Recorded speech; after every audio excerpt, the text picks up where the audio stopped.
Hey, it's Brenton Weiberg here from Axis Investment Properties. Today we're going to talk about title versus deed.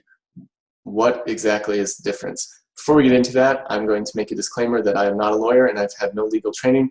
This is just my experience that I've gained over the transactions I've done in real estate in the past. All right, with that, let's move on. So, title and deed are confused by a lot of people. And they're often used interchangeably, but they're not the same thing, and so you should know the difference. But one of the few, really you don't hear these mentioned that often except in the context of buying a house or other real estate or buying a car. There are other instances where probably people have used these terms, but I'm just going to clarify something really quick. Often when you're buying a car, you want the title to prove that the person that you're buying from actually owns the car and that you now own the new car when you buy it. Okay? In this case, people are calling it title, but what they actually mean is a certificate of title, and it's not the same thing as title. So I just want to clarify that before we get into the discussion. When you're talking about a car and people say, I want the title, they mean certificate of title, which is an actual piece of paper, usually issued by the county or the state, attesting to the ownership of the vehicle. It could be issued from different places, but point is, the certificate of title is not the title. It's not the same thing as title. So with that, let me explain a little bit what title is. Title is not a document. It's nothing physical. It's an idea. Okay, and it's the idea of the right to use, control, and sell a property. Basically, it's the idea of ownership.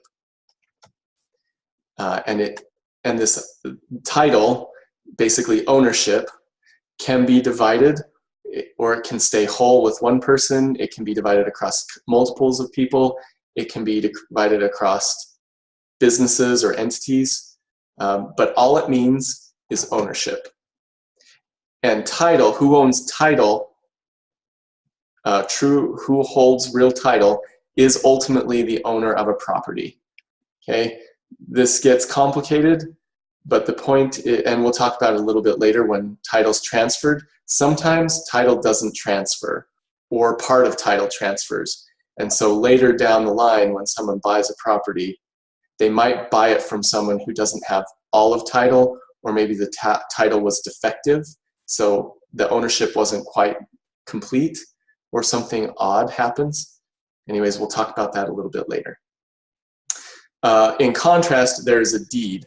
A deed is a physical document. It's a legal piece of, or it's a legal paper that says that someone has transferred title or transferred a property, and a deed usually means that you have a claim to owning a property. But a deed does not mean that someone owns a property. So just because I have a deed to a property doesn't mean I own it. It means I have a claim to ownership, and somewhere along the line a deed was created and recorded, but you still want to know about title if the person holds title. Okay, so it's kind of messy so far, so let's do an example.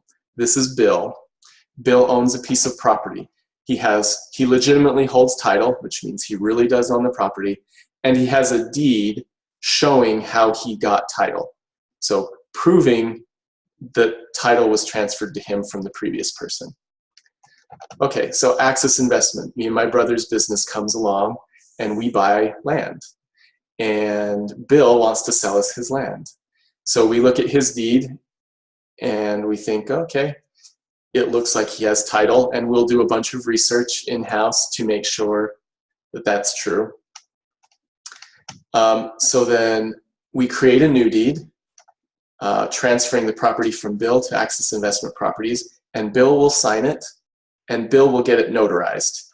Once it's notarized, title then transfers to Axis Investment Properties. We also record it at the county. That's called perfecting the deed, meaning it's now been recorded in public record that we have now been given ownership of this property. It's not, some people think it's not legally binding till it's recorded. That's not technically true. Once it's notarized, it's technically a legal document that's enforceable. Anyways, so now Axis Investment Properties has a deed to prove that title was moved to us, and title did actually move to us in this case. We're going to say there were no problems. So then Fred and Janice come along, this nice couple, and they are looking for property, and Axis Investment Properties is selling.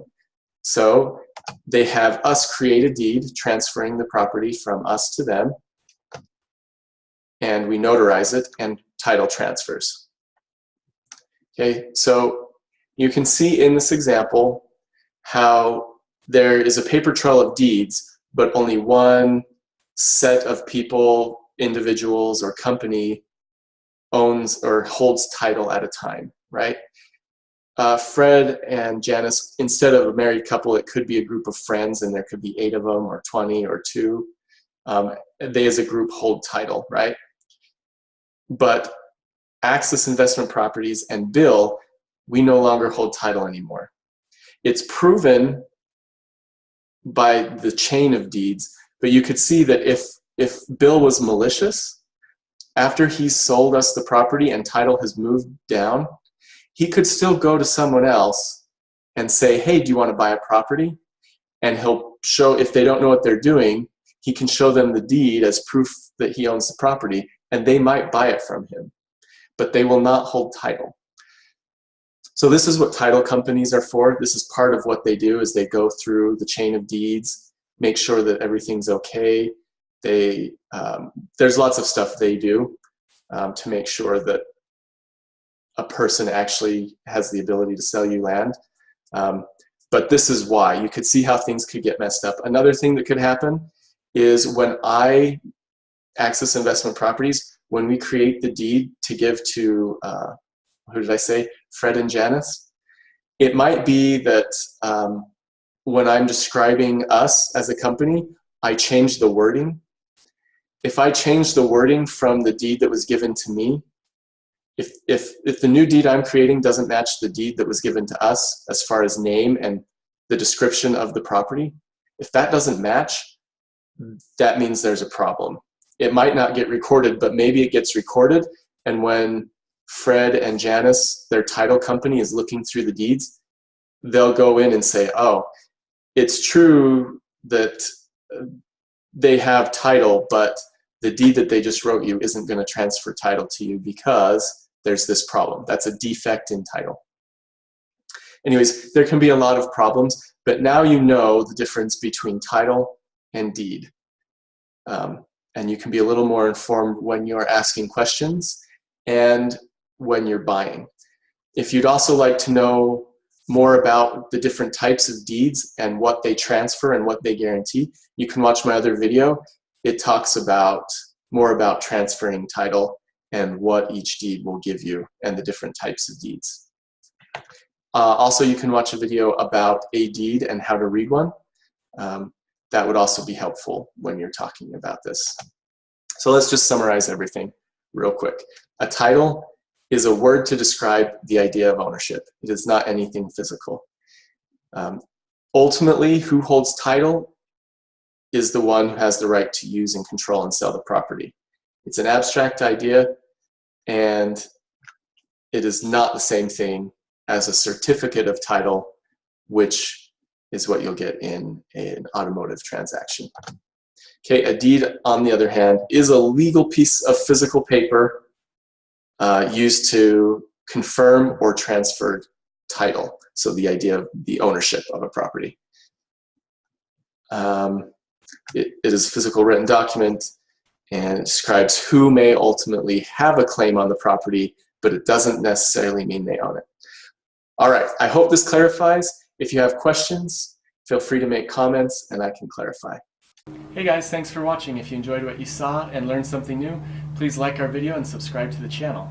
Also, jump down below and leave us a comment. Let us know how you like this video and what you'd like to see in the future. And if you know someone else who would enjoy this information, please feel free to share this video. But most importantly, if you're interested in rural vacant land and want the very best price, go over to axisland.com and check out our current listings or give us a call. Also, don't forget to check out the other videos on our channel. We'll give you some time to do that.